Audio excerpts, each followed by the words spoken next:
नमस्कार दोस्तों, मंत्रा career academy की इस ऑनलाइन क्लास में आपका स्वागत है।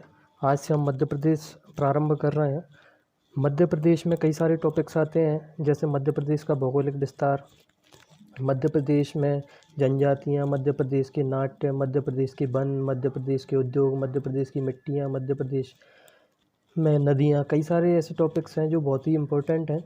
और चूँकि टॉपिक यानी मध्य प्रदेश पूरा ही इम्पोर्टेंट है, मध्य प्रदेश के एग्ज़ाम्स में चाहे एसआई का हो, एमपीपीएससी का हो, कांस्टेबल का हो, मध्य प्रदेश से कई सारे क्वेश्चंस पूछे जाते हैं।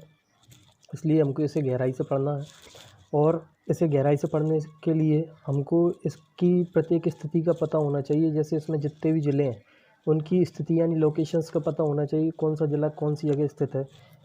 उसके अलावा संभाग कितने हैं, संभाग में कितने ज़िले आते हैं। उसके बाद ये मध्य प्रदेश अन्य कितने राज्यों से लगता है, यानी इसकी सीमा कितने राज्यों से लगती है। मध्य प्रदेश के कितने ज़िलों की सीमाएं कितने राज्यों से लगती हैं, मतलब जैसे राजस्थान से कितनी ज़िलों की सीमाएं लगती हैं मध्य प्रदेश की, उत्तर प्रदेश से कितने ज़िलों की सीमाएं लगती हैं। तो ऐसी कई सारी फैक्ट्स हैं जो हमें गहराई से पढ़ना है, इसका अध्ययन करना है। तो आज सबसे पहले हम स्टार्ट करते हैं कि मध्य प्रदेश में ज़िलों का अध्ययन हम सबसे पहले स्टार्ट कर रहे हैं कि कितने ज़िले हैं और ये ज़िले कहाँ कहाँ स्थित हैं।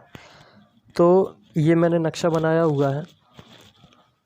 इसमें हमको ये देखना है कि कौन सा ज़िला किस जगह स्थित है।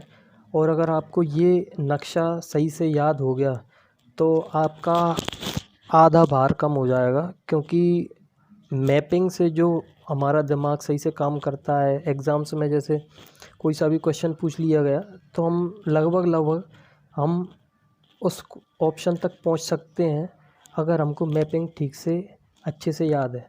तो सबसे पहले हम स्टार्ट करते हैं कि कौन सा ज़िला किस जगह स्थित है। तो सबसे पहले अपन ऊपर की तरफ चलते हैं। सबसे ऊपर की तरफ यहाँ पर है आपका मुरैना ज़िला है। मुरैना सबसे ऊपर है मुरैना। फिर है आपका ये भिंड। फिर है ये आपका श्योपुर लिखा हुआ है पहले। तो ये 3 ज़िले सबसे ऊपर हैं। ये 3 ज़िले सबसे ऊपर हैं। उसके बाद आते हैं अपन ये इस जगह पर, ये है आपका ग्वालियर। इसे मैं शॉर्ट में GWL लिख देता हूँ, ग्वालियर। उसके बाद ग्वालियर से लगा हुआ आपका ज़िला है जो कि श्योपुर से भी लगता है ऊपर से, और इधर ये दतिया भी है। तो सबसे पहले अपन शिवपुरी लिख लेते हैं।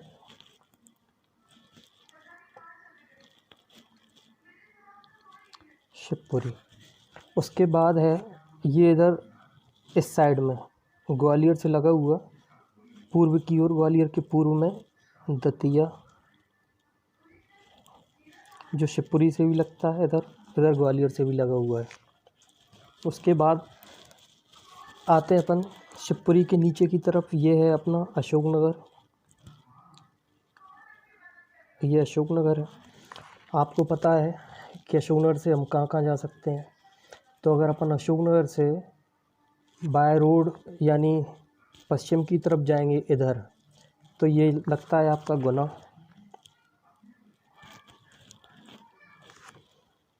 और अगर पूर्व की तरफ जाएंगे तो पूर्वी की तरफ ये आ गया आपका उत्तर प्रदेश। ये उत्तर प्रदेश है, देखो ये उत्तर प्रदेश मैंने लिखा हुआ है ये। तो ये पूरा खाली है, ये उत्तर प्रदेश। और लगभग आपकी चंदेरी यहाँ पर स्थित है, यहाँ पर।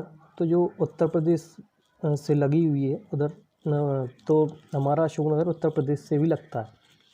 उसके बाद अगर अपन देखें तो अशोकनगर से नीचे की तरफ आप जाते हैं तो ये है आपका विदिशा।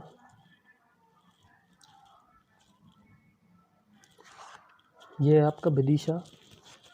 उसके बाद अशोकनगर से लगा हुआ ये है आपका सागर। सागर है।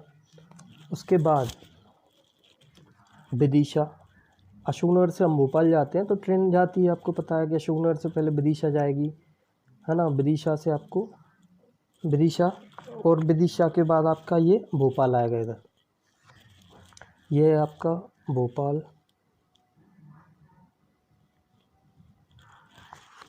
भोपाल से लगा हुआ ज़िला है रायसेन।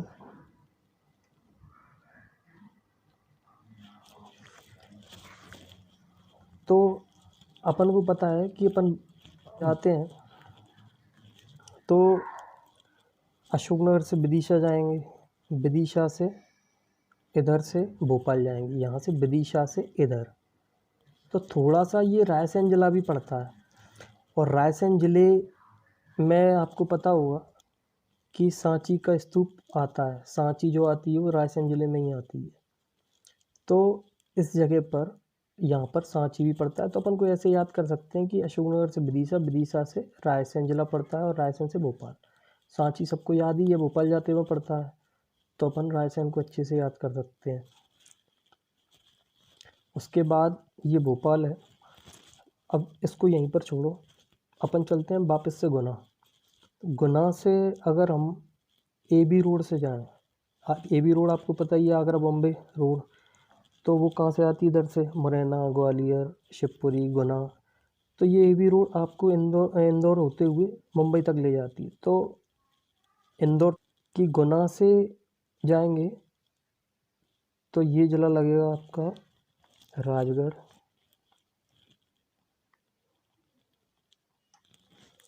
राजगढ़ राजगढ़ लगेगा। उसके बाद ये यहाँ से आगर मालवा अलग हो गया था। उसके बाद अपन यहाँ पर देखते हैं, ये आपका शाजापुर।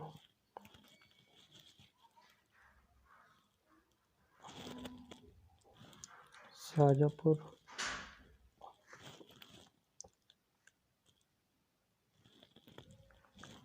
उसके बाद है आपका ये शाजापुर हो गया। और ये यहाँ से शाजापुर से ही ये अलग हुआ था, ये ऊपर की तरफ। तो ये है आपका आगर। पूरा नाम है आगर मालवा, यहाँ पर सिर्फ आगर लिख देता हूँ। उसके बाद यहीं से अपन देखें तो ये शाजापुर, ये है आपका पास से लगा हुआ उज्जैन।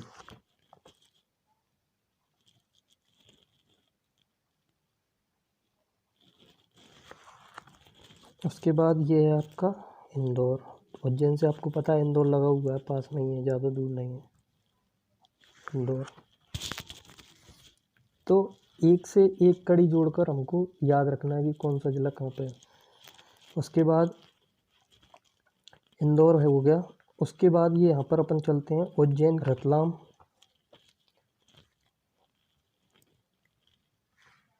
ये है आपका रतलाम। उसके बाद आता है आपका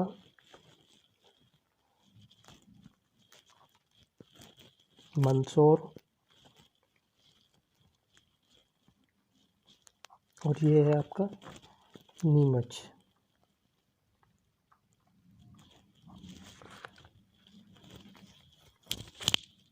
अगर अच्छे से आप देखोगे तो ये एक ज़िला दूसरे ज़िले से कनेक्टेड है। और अपन को जनरल नॉलेज, अपनी जितनी भी नॉलेज है, बिना किताब उठाए अपन को पता है कि कहाँ से हम कहाँ जा सकते हैं। तो ऐसे भी अपन देख सकते हैं। अब ये इधर भोपाल से राजगढ़ जुड़ा हुआ है। आपको पता है कि गुना से अपन राजगढ़ जाते हैं, राजगढ़ में ब्याराव के पास से भोपाल के लिए रास्ता है। तो ये भोपाल है इधर, ठीक है। उसके बाद है आपका भोपाल। भोपाल से आपको पता है कि ये अपन क्रीसेंट वाटर पार्क है, याद होगा। तो भोपाल से ही जाते हैं ना।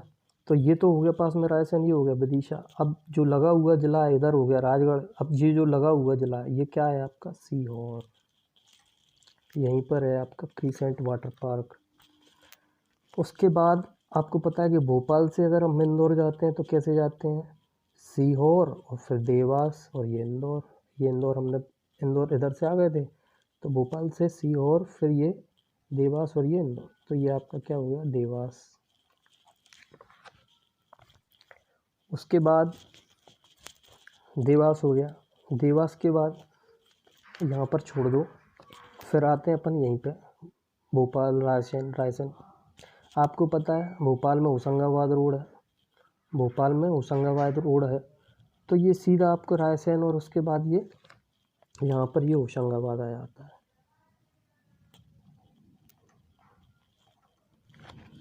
उसके बाद ये होशंगाबाद हो गया। होशंगाबाद से लगा हुआ ये आपका नरसिंहपुर है।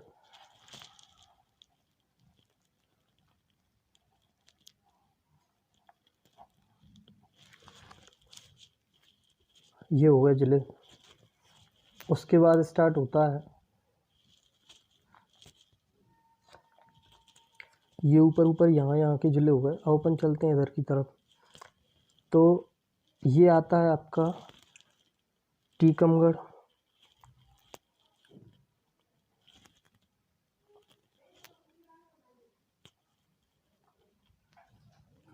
आपको पता है कि टीकमगढ़ से यहाँ पर एक नया ज़िला बन गया है निवाड़ी, तो ये मैं यहाँ पर लिख देता हूँ निवाड़ी। निवाड़ी ज़िला है मध्य प्रदेश का 52वां ज़िला। उसके बाद ये अपन को एक सीरियलिटी से याद रखना पड़ेगा, क्योंकि ये सीमा बिल्कुल ऐसे जाती हैं, यहाँ अलग अलग ज़िले हैं ऊपर यहाँ से सीधे सीधे। तो टीकमगढ़ के बाद आता है आपका छतरपुर, छतरपुर के बाद आता है आपका पन्ना, पन्ना के बाद आता है आपका सतना, सतना के बाद आता है आपका रीवा, रीवा के बाद आता है आपका सीधी, फिर आता है आपका ये सिंगरौली।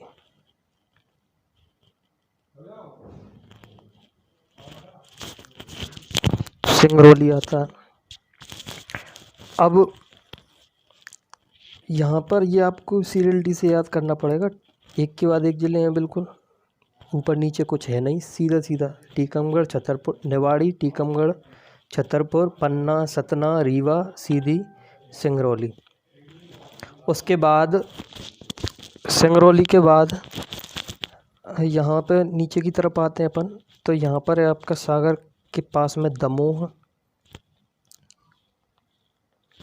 ये पूरा आपका ये बुंदेलखंड का क्षेत्र है, सागर, दमोह, छतरपुर, टीकमगढ़, ये आपका बुंदेलखंड है पूरा, तो ऐसे भी याद कर सकते हैं। उसके बाद देखिए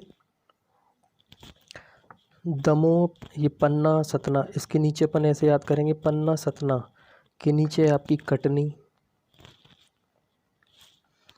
जो इधर दमोह से भी लगती है, दमोह, पन्ना, सतना, इसके पास में ये है कटनी। उसके बाद कटनी से लगा हुआ है आपका उमरिया,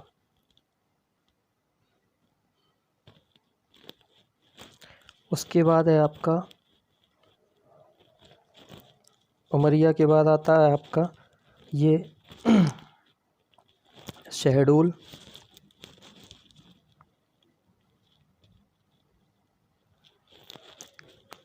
उसके बाद है आपका अनूपपुर। अनूपपुर तो सबको पता होगा, यहाँ से नर्मदा नदी का उद्गम स्थल है, यहाँ से नर्मदा नदी निकलती है अमरकंटक से।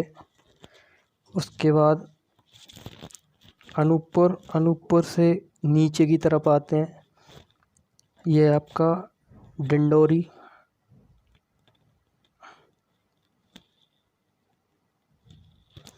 डिंडोरी के बाद है ये आपका छिंदवाड़ा, बालाघाट, बालाघाट।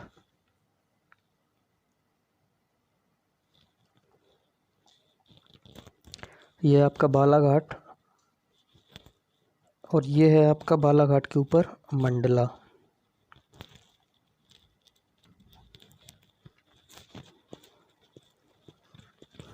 तो ये एक से एक कड़ी मिलाकर हमको चलना पड़ेगा। अब ये बीच में एक ज़िला रह गया नरसिंहपुर के पास में, ये जबलपुर।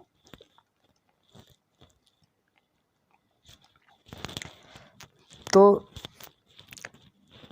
याद हम ऐसे भी कर सकते हैं कि ये ऊपर ऊपर का तो अपन को पता है, यहाँ से ये पूरा एरिया ये हमको पता है, सबको पता है, जो पढ़ते नहीं हैं, जिन मतलब जो किताब भी नहीं उठाते उनको भी पता है कि ये ज़िले यहाँ पे हैं लगभग।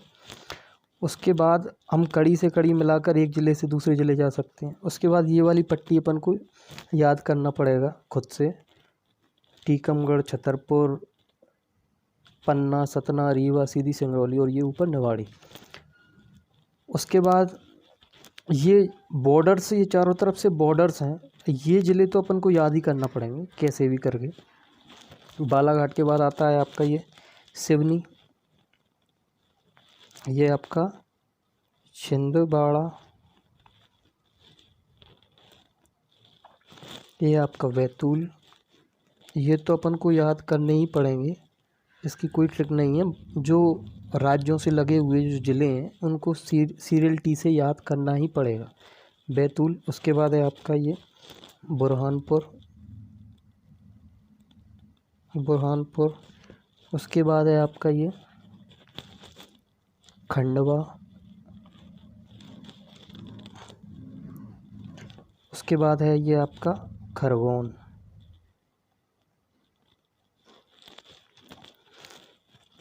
खंडवा को पूर्वी निमाड़ बोला जाता है, खरगोन को पश्चिमी निमाड़ बोला जाता है। उसके बाद है आपका खरगोन के बाद है ये आपका बड़वानी,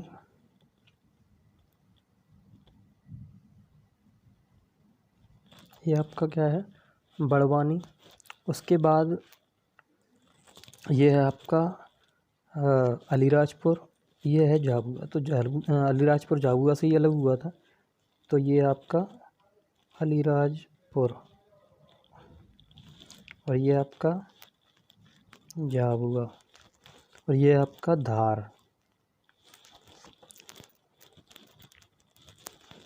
तो ये सारे ज़िले हमने 52 के 52 ज़िले पढ़ लिए हैं। अभी आपको एक और नॉलेज होगी कि उज्जैन से एक नया ज़िला बनाया अलग होकर नागदा, तो वो है आपका 53वां ज़िला है जो कि उज्जैन से अलग हुआ है। पहले उज्जैन में ही आती थी वो तहसील, तो 53 ज़िले अब मध्य प्रदेश में हो गए हैं, तो ये नागदा उज्जैन में ही है। उसके बाद हम देखते हैं कि मध्य प्रदेश के जो संभाग हैं और मध्य प्रदेश से लगे हुए जो राज्य हैं उसके बारे में पढ़ेंगे। तो सबसे पहले अपन ये देख लेते हैं कि मध्य प्रदेश से कौन कौन से राज्य लगते हैं। सबसे पहले देखते हैं अपन ऊपर की तरफ, तो ये मुरैना से एक सीमा ये लगी हुई है, ये रेड कलर में मुरैना से ये सीमा लगी हुई है। तो इस सीमा के इस साइड, इस सीमा के इस साइड ये है आपका उत्तर प्रदेश और इस सीमा के इस साइड ये है आपका राजस्थान। तो ये हो गया आपका उत्तर प्रदेश जो इस सीमा से इधर है, और ये है आपका राजस्थान। तो ये कौन सी दशा है, मध्य प्रदेश के उत्तर में है, ये उत्तर में है, ये उत्तर प्रदेश है यहाँ पे, और यहाँ पे ये राजस्थान उधर के। उसके बाद देखते हैं अपन इधर पश्चिम की तरफ आते हैं, तो ये राजस्थान यहाँ से पूरा फैला हुआ है और ये यहाँ तक लगता है, ये यहाँ तक लगता है। तो ये राजस्थान लगता है आपका झाबुआ ज़िले तक, ये झाबुआ ज़िले तक आपका राजस्थान लगता है, यानी झाबुआ से आपका मुरैना तक राजस्थान लगता है। उसके बाद झाबुआ से अलीराजपुर तक ये है आपका गुजरात। उसके बाद अलीराजपुर से यहाँ बालाघाट तक, अलीराजपुर से ये बालाघाट तक ये है आपका महाराष्ट्र। उसके बाद ये है आपका छत्तीसगढ़, बालाघाट से लेकर सिंगरौली तक। तो एक बार फिर से देख लेते हैं कि उत्तर प्रदेश कहाँ से कहाँ तक लगता है। उत्तर प्रदेश लगता है आपका मुरैना से लेकर सिंगरौली तक। छत्तीसगढ़ लगता है आपका सिंगरौली से लेकर बालाघाट तक।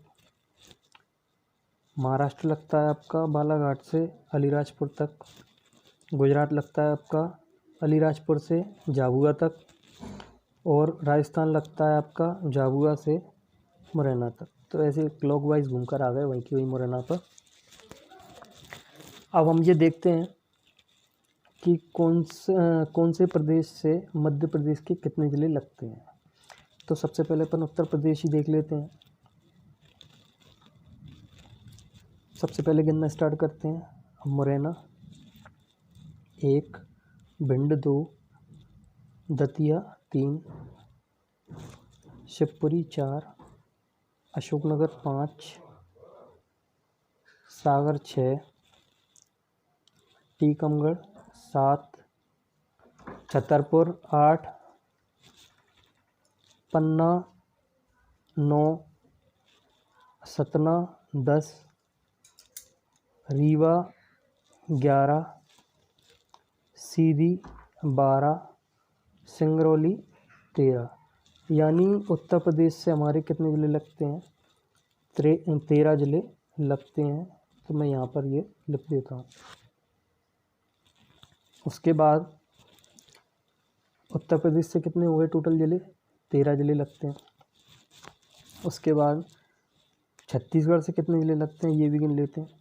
छत्तीसगढ़ से सिंगरौली 1, सीधी 2, शहडोल 3, अनूपपुर 4, डिंडोरी 5 और बालाघाट 6।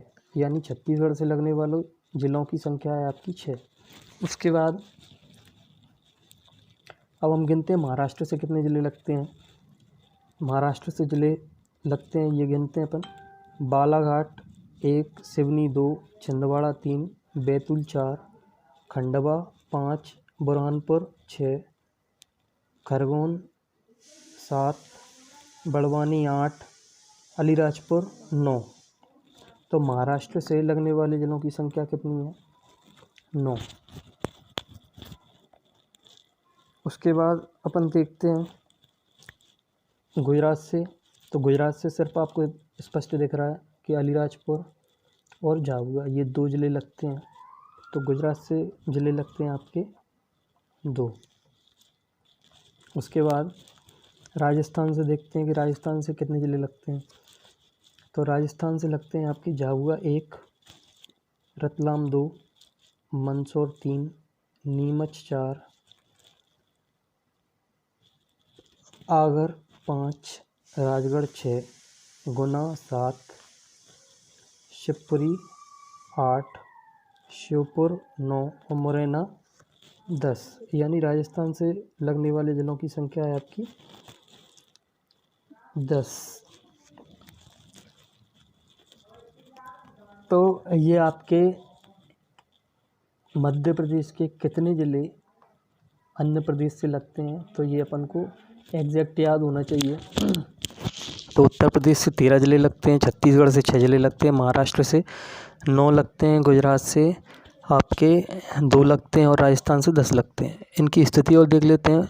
आपका महाराष्ट्र मध्य प्रदेश के दक्षिण में स्थित है, गुजरात मध्य प्रदेश के पश्चिम में स्थित है, राजस्थान आपके उत्तर से लेकर आपके पश्चिम तक लगता है। तो ये पूरा उत्तर पश्चिम कवर किए हुए, तो ये आपका पश्चिम भी कहलाएगा। ये उत्तर पश्चिम आ गया और ये आपका उत्तर आ गया।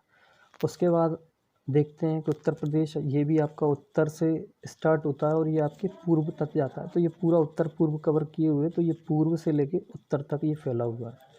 उसके बाद छत्तीसगढ़ देखते हैं। छत्तीसगढ़ आपका पूर्व से लगा हुआ है आपके दक्षिण तक, तो ये आपका दक्षिण पूर्व कवर किए हुए। तो ये अपन को दिशाएं भी अच्छे से याद होनी चाहिए। उसके बाद इसका भौगोलिक विस्तार देख लेते हैं कि ये कहाँ से कहाँ तक है फैला हुआ है। तो सबसे पहले अपन देखते हैं, स्टार्ट करते हैं कि अक्षांश और देशांतर रेखाएं हमने पढ़ी हैं कि अक्षांश रेखाएं कैसी होती हैं। अक्षांश रेखाएं यानी पृथ्वी पर खींची गई क्षैतिज रेखाएं, जो कि ऐसी क्षैतिज होती हैं आड़ी। तो किसी भी स्थान की स्थिति का पता करने के लिए 2 तरह की रेखाओं का होना मतलब जानकारी होना आवश्यक है। एक तो अक्षांश रेखाएं और दूसरी होती हैं देशांतर रेखाएं। देशांतर रेखाएं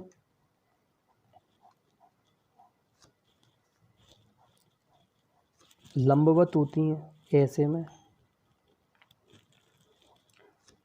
तो अक्षांश रेखाएं आड़ी होती हैं, आड़ी यानी क्षैतिज। देशांतर रेखाएं लंबवत यानी खड़ी हुई होती हैं। तो किसी भी स्थान की एग्जैक्ट स्थिति की जानकारी लगाने के लिए अक्षांश और देशांतर रेखाओं की जानकारी होना आवश्यक है। तो सबसे पहले अपन देखते हैं कि मध्य प्रदेश कहाँ पर स्थित है। तो मध्य प्रदेश में ये सबसे ऊपर एक पेंसिल से लाइन खिंची हुई है, ये आपको दिख रही होगी बारीक सी। ये तो ये लाइन मतलब मध्य प्रदेश का ऊपर का जिला जो सबसे बाहर निकला हुआ है उसको छूकर निकलती है। तो मध्य प्रदेश का सबसे ऊपर का जिला यानी सबसे जो बाहर निकल रहा है उसको छूकर निकलती है। यानी मध्य प्रदेश कौन सी अक्षांश रेखा तक फैला हुआ है? 26 डिग्री 30 मिनट उत्तरी अक्षांश, 26 डिग्री 30 मिनट उत्तरी अक्षांश। और यही ऊपर का देख लिया कि मध्य प्रदेश ऊपर कितना निकला हुआ है, और नीचे सबसे नीचे आते हैं तो ये आपका बुरहानपुर। तो इसकी स्थिति है आपकी 21 डिग्री 6 मिनट उत्तरी अक्षांश, है ना। तो ये आपका 26 डिग्री 6 मिनट है जो उत्तरी अक्षांश है, और यह बुरहानपुर से लगा हुआ है। यानी हम कह सकते हैं कि बुरहानपुर ऐसा जिला है जो दक्षिण में सबसे बाहर की ओर निकला है। उसके बाद हम देखते हैं इधर पूर्व में देशांतर रेखाओं की तरफ आते हैं। तो ये आपका सिंगरौली जिला है, इससे छूकर ये पूर्वी देशांतर रेखा निकलती है। यानी हम कह सकते हैं कि मध्य प्रदेश का जो सिंगरौली जिला है ये पूर्व में सबसे बाहर की ओर निकला है, तभी यहाँ से ये देशांतर रेखा की गणना की जा रही है। तो ये आपका 82 डिग्री 48 मिनट पूर्वी देशांतर है। और इसी के जस्ट विपरीत अगर हम पश्चिम की तरफ देखें तो ये आपका ये यहाँ से छूकर ये रेखा निकल रही है, ये आपका अलीराजपुर जिला है।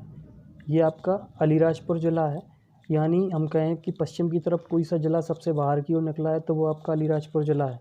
तो यहाँ से आपकी 74 डिग्री 9 मिनट पूर्वी देशांतर रेखा बाहर आकर सबसे बाहर मतलब इसको छूकर निकलती है।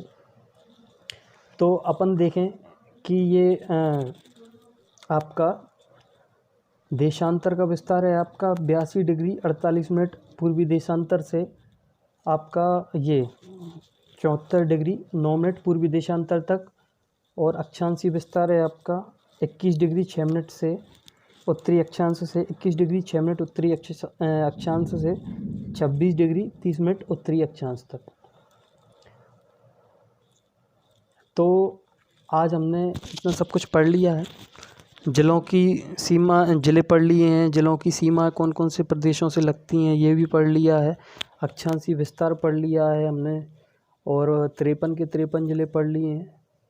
तो मुझे लगता है कि अब कोई प्रॉब्लम तो नहीं होने वाली है। फिर भी अगर कोई प्रॉब्लम हो तो आप मुझे कमेंट्स कर सकते हैं। आगे की क्लासेस में हम अच्छे अच्छे टॉपिक से पढ़ेंगे, पठार, पर्वत, नदियाँ, जो भी कुछ आने वाला है हम सब कुछ पढ़ेंगे, जनजातियाँ भी पर सब कुछ पढ़ेंगे। तो अच्छे से मेहनत करिए, घर पर रहिए, stay safe, stay home. And कोई भी प्रॉब्लम हो तो आप मुझे कमेंट में लिख दीजिएगा, मैं उसका ज़रूर जवाब दूंगा। और इस मंत्रा करियर एकेडमी के इस चैनल को सब्सक्राइब ज़रूर कर लें, जिससे आने वाली वीडियो आपको मिलती रहे। Okay, thank you.